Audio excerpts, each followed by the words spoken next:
What is going on, everybody? It is me, your boy Perucho. We're back with another Dragon Ball Z Dokkan video. In today's Dragon Ball Z Dokkan video, we are going to be looking at the animations for the intro for Omega Shenron, so let's go watch that together.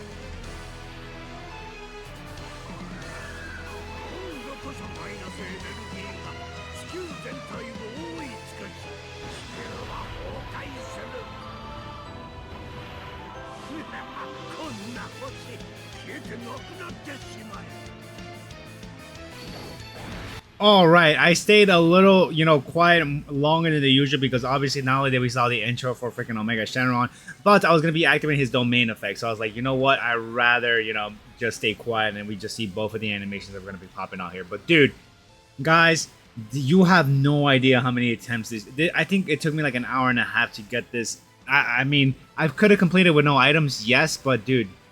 So let me tell you a story. Literally on my first attempt of doing this run for this super difficulty 3 of the Super Saiyan 4 Gogeta fight, dude, I was so literally he had a pixel of health, bro. Like I think the literally how the run was almost entirely as exactly as this one, but I'll tell the difference I have when we get to that to the certain part. Obviously the part I did get clapped is the one difference, but other than that there's a particular rotation that was different.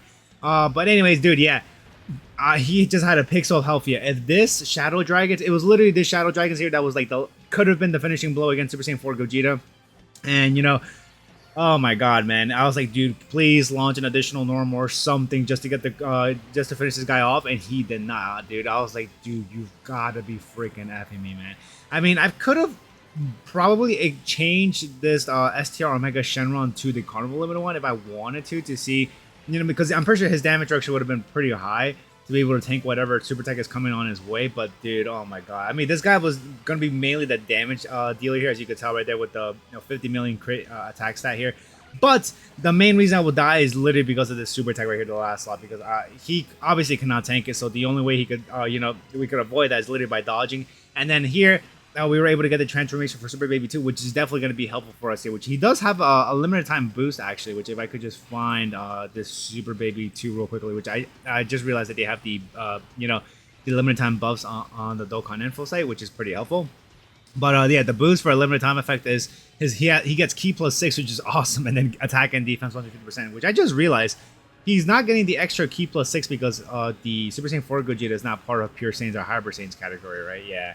I don't think he is getting that extra, which is probably the reason why they give him the extra attack and defense for that, because he is not fighting against Pure Saiyans or Hybrid Saiyans for this guy. But I mean, he could probably be useful for other stuff, like maybe one of the GT bosses or Red Zone stages. I think there was one asking for like a to run a GT Heroes or GT bosses. I don't know. I'll figure that out on my own. But anyways, yeah, the fact that we got Super Baby 2 Giant Ape is greatly appreciated and helpful because of the fact that this guy, despite him doing freaking the super attacks in the second slot and the last slot, dude, we're gonna be getting one free turn after after we de-transform from the Giant Ape, Giant Ape Super Baby 2, which I mean, actually, let me see if I'm pretty sure that guy has like a boost too. No, the Giant Ape Super Baby 2. I think it's like. Okay, so for the boost for the limited time basic effects is receives an additional Ki +2 per Ki for every which I think was that part of it, and then high chance of performing a critical hit. And it might have been the high chance of performing a critical hit that was no. Oh wait, so it was the key, huh? So yeah, I think it's the high chance of performing a critical hit that gave him the limited boost effect, right? Or I hope I'm right on that, dude. I definitely don't want to be wrong on my info. But anyways, like I was telling you guys in the beginning of the video, this run was almost identical, like literally 99% identical as the first one I was telling you about, how I almost freaking finished Super Saiyan 4 Gogeta. But the only difference is after this rotation, we're gonna be getting one more rotation of freaking Giant Ape BB2, which I mean definitely I guess helped us out in the long run a bit. You know, free damage is free damage, and you know I was like, dude, please, I just want to finish this fight. Dude, we got the STR Mega Shenron to dodge the freaking super attack at the last one, which I think I gave him like $20. So I was like, dude, please, just give me one freaking cookie just to dodge the super attack that's coming on our way. But anyways, yeah, after this, I was like, dude, oh my god, we got an extra rotation here. Which the one thing I am a little concerned about is the attack building, the attack buff that he's building, the Super Saiyan 4 Gogeta, because you know he is getting 40% per turn. So what? This is like this would be technically our 4th turn. So this guy has essentially, I think he's already maxed buff. No, he's already attack. His attack percentage is attack plus 160% now. Say that part was the main thing I was concerned about. I'm like, dude, oh my god. So literally when we get out of here, we're not gonna be, you know, what's the word I'm looking for? We're not going to. He's not gonna be. I mean, the only way he could increase his attack power is by doing a super attack, but dude, we have to be very careful. I think. Like, I mean, although he is only doing 1 million normals, I think we should be able to be fine to tank some of those hits, especially since we have the other. I think it's my Omega Shenron in this rotation. Since we have my Omega Shenron coming up, and then if we collect the Rainbow Key Sphere, that guy's gonna be getting the extra damage reduction. Yeah, over there, look at that, increasing his attack power by 40%. Which is it already maxed out? It should have been, right? And then here we got the. Oh, actually, let's see the active skill here.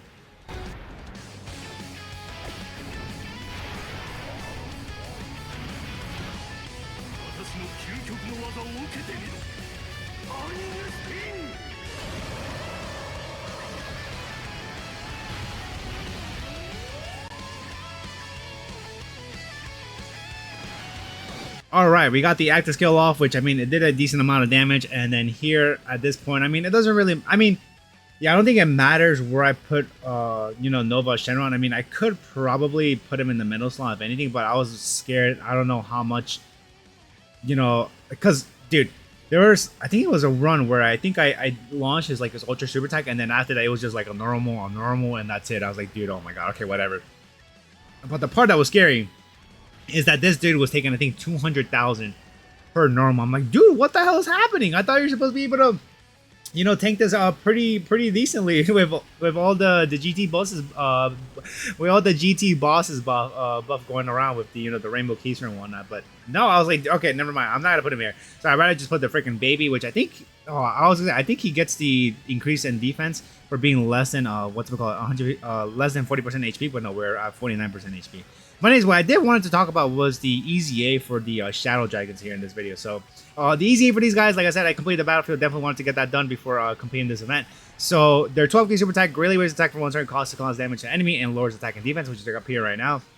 And then the Ultra Super Attack greatly raises attack for 1 turn, causes make loss damage to enemy, and greatly lowers attack and defense, and a high chance of stunning enemy. Dude, here I was so, dude, this part I was like, dude, what should I do here? Should I just put this Omega Shenron here in the first? Yeah, I'm like, dude, yeah, I think I just have to, because in case a super attack was to be coming on our way in the middle slot, I'm pretty sure that since we got him, literally, this is literally his first appearance, he's gonna be able to have 90% damage reduction. So I'm like, yeah, I think we should be fine here. So we're gonna be definitely leaving Sin Shenron there. But continuing on with the oh my god, I'm like, dude, I'm pretty sure these guys, I mean, as much as I love them, you know, them being supportive and whatnot, but dude, they cannot be in first slot. You know why? And I'm gonna tell you right now, reading this passive skill effect. So key +4 attack and defense 110%, that's okay. GT bosses category allies keep +3 in attack and defense 40%. That's awesome. And then per GT bosses category ally or extreme class ally in the team, depending on which has more members, attack and defense +30%, and then damage reduction rate +7%, which gets up to like 35%. So that's pretty nice. And then all the attack and defense too, they get like an additional 150%, right? And then when all allies are extreme class characters or GT bosses category characters, attacks are effective against all types. All allies attack and defense 100%. Another buff, which is pretty awesome. And then when attacking, right there, with 12 or more key, attack and defense plus 77%, and then when attacking with 18 or more key, attack and defense plus an additional 77%. So yeah, that when attacking both of those things, I'm pretty sure we did. If I put that dude in the first slot, it would have been over. We would have not been able to finish this fight. But anyways, when attacking with 24 key, chance for a critical hit plus 77%, which is quite high. Honestly, yeah, at this point, dude, oh my god, I was so happy to finish off freaking Super Saiyan 4 Gogeta after like an hour and a half of trying, dude. It was. You guys have no idea how, oh my god, man, it was so frustrating getting clapped by the super attacks. But anyways, but the last part of his passive skill is when the target enemies in the following status, attack and defense, are are lowered, key +7, attack plus 77%, which is pretty good, honestly. I could imagine how he will be in freaking Super Battle. I wonder What was his Prisier like? Oh, very, very, nothing much, honestly. But anyways, guys, that is going to be me, guys. Hope you guys enjoyed the video, and I'll see y'all on the next one. I'm so glad I don't have to deal with Super Saiyan 4 Gogeta anymore. Peace out, everyone. Like I said, I could have used items, but at least we got the no item run. Let's go!